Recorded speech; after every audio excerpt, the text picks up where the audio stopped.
It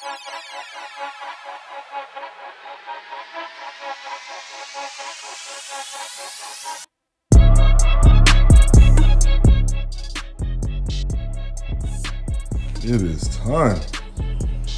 I'll let you guys get a good look at that.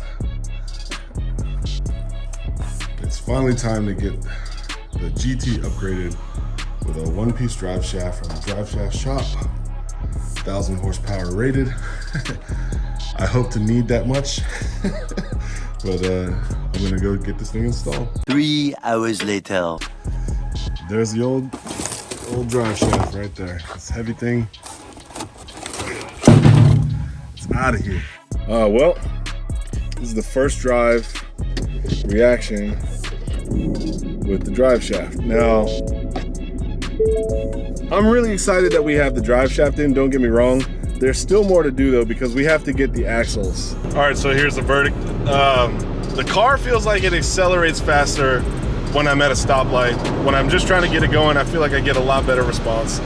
But I don't mean like a 50 horsepower difference. I just mean, I feel like I get my car in motion a little better than I normally do. And the other thing is, the car doesn't feel more bumpy than it normally does, but I feel like I can tell that I have a solid single one-piece drive shaft. I'm not the best mechanic in the world, so I wish I could give you more technical terms here, but hold on.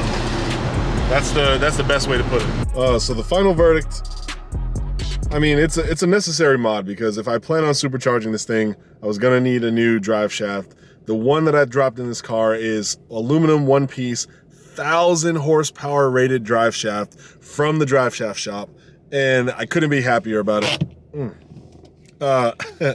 So next, got to do the half shafts. Like I said, those got to go in. So then I know that no matter how much, well, once I put the supercharger in here and do everything that I want to do, my car will be able to handle the power, at least not tearing itself apart while driving.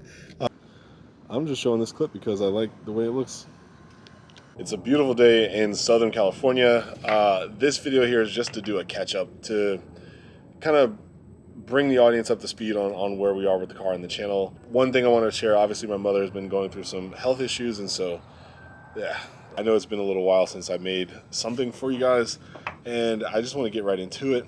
I've moved. I no longer live in San Ramon, so that happened, which was one of the reasons why I sold one of the cars. Update number 2, the drive shaft is in. I took out the stock drive shaft and I threw in the solid aluminum one-piece drive shaft from the Driveshaft Shop, and I'm 50% of the way there. I still want to put axles in the back, like I said, and that's going to give me an opportunity to just really put some power in this vehicle. So inch by inch, we're getting there. Well, actually, here's the question. I have the money for the supercharger ready to go, but I feel like I should do the axles first, because I have a feeling it's going to be hard to put the supercharger in there and not use it. So I'm going to do all the safety stuff first, and then save up some money again, and then probably get the supercharger. Next, yeah, I'm down in Orange County now. This is probably going to be where I'm going to be stationed for a little while. So I know there's a lot of car YouTubers down here like really starting to do their thing and explode. So maybe I'll run into one of them every now and then. That'd be like well, actually, I ran into Josh one time, Josh Durant, and I know Finding Nick is like also hanging with him. So Raster wants to be on the vlog. Yeah, we're doing a lot, but I have this one little car. I want to finish it. Raster, chill out. I have one car that I want to finally finish, and I refuse to sell it until I do. So again, V6 Mustang gone, down to just having the GT. The GT currently has full exhaust system. It's got some styling mods that I really, really like, but now I'm actually jumping into the power side, so wish me luck. Yeah, I better finish this before I'm too old to enjoy it. Yeah, peace.